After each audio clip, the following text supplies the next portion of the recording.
People's Progressive Party General Secretary Donald Ramotar says 2008 has been hectic for the party. However, despite challenges, there were many successes. And the 4 suspected cases of leptospirosis have been confirmed and are presently being monitored. So details of these and other stories, the Diamond Mineral Water and NCN Sport News, and more in tonight's news. Good evening, I'm Delicia Fletcher. And I'm Paul Moore. With this edition of the 6 o'clock news for today, Tuesday, December 30, 2008. Here's what's happening, Paul. Thanks, Delicia. GT&T and Surinamese telecommunications company Telesur have signed a $60 million contract for the establishment of a submarine cable system in Paramaribo yesterday. GT&T CEO Major General retired Joseph Singh believes that this initiative will greatly improve his company's operations and create significant developmental opportunities for both nations. Shardalal was in Suriname and filed this report. After 2 years of negotiations, GT&T and Telesur of Suriname have formalized an agreement for the construction, maintenance, and operation of the Suriname-Guyana submarine cable system.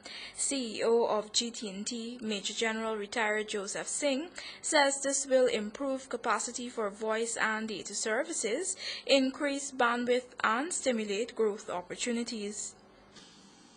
This Suriname-Guyana submarine cable system construction and maintenance agreement and this supply agreement that we shall be signing today seek to implement the mission of the parties, GT&T and Telesur, to construct as soon as practical and operate on a mutually cooperative basis an integrated optical fiber submarine cable system called the Suriname-Guyana submarine cable system, to improve the capacity and quality of the telecommunication infrastructure in Guyana and Suriname.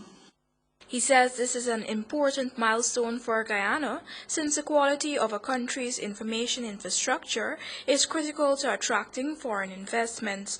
GT&T is also hoping to partner with other agencies to use the infrastructure to enable greater efficiency and innovation in education, health, and business applications in Guyana.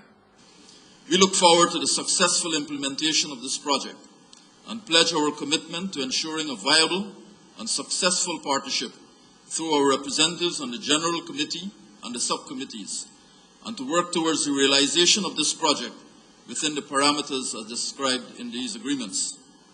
It is, you will agree, a very profound and positive way to end this year 2008, and it opens a new chapter in bilateral cooperation and collaboration as the dawn of a new year approaches. The new fiber optic system is expected to provide telecommunications capacity 7 times greater than the Americas 2 cable, which currently serves some 35 stakeholders. The GT&T CEO says it will provide a more secure redundancy to the present links and eliminate the possibility of international communications outages.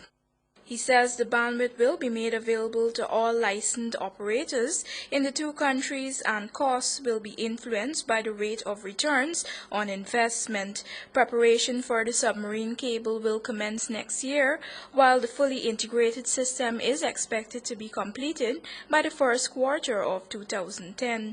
Reporting for the 6 o'clock news, I'm Shardalal. Meanwhile, President Barry Jagdeo, who has been an advocate for improved telecommunications services in Guyana, has welcomed the new investment. Government believes this is a positive step towards the development of the telecommunications sector and will significantly impact on the national economy and social welfare.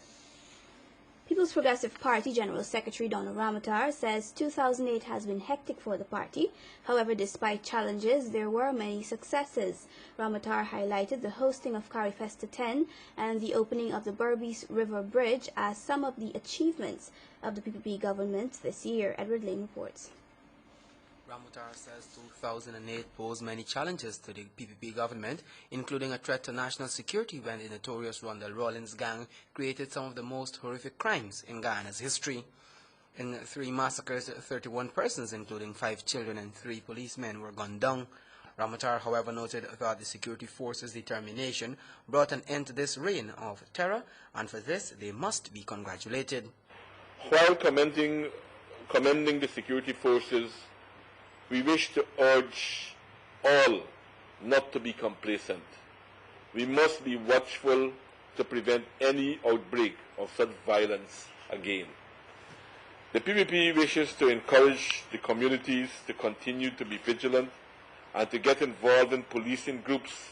Ramotara said during the year, the PPP government continued its mandate and promised to deliver goods and services to the Guyanese people, highlighting the hosting of Carfesta 10 and the opening of the Berbice River Bridge are also some of the pluses. On the economic front, our country continues to grow despite the unfavorable international economic climate in which our major trading partners are caught.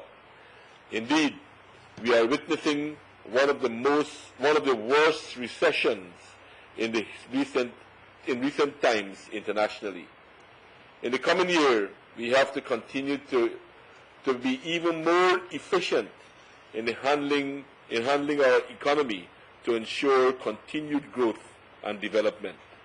The party leader says another challenge that has and will continue to confront Guyana and the rest of the world is climate change. Looking ahead for 2009, he says there are a number of priorities for his party and the government, with the continuous effort of alleviation poverty as a top priority. In that regard, you will see us continuing to spend heavily on social areas which will affect broad cross-section of our people, to enhance their capacity to develop, to allow them to make them more equipped to face any type of situation that we have.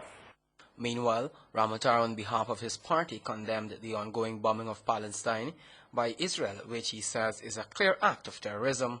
Ramotara has also, on behalf of his party, extended his congratulations to Barack Obama for his historic victory in the U.S. elections. Edward Lane, the 6 o'clock news. The Guyana Sugar Corporation has dismissed statements made in the December 28th edition of the Kaichou newspaper about the status of the new Skeldon sugar factory. The company says losses were expected and provisions were made for this. Kaisuka has also dismissed claims about the amount of cane discarded, noting that only 6,400 tons was scrapped, while the aged cane will be carried over to the first crop of 2009.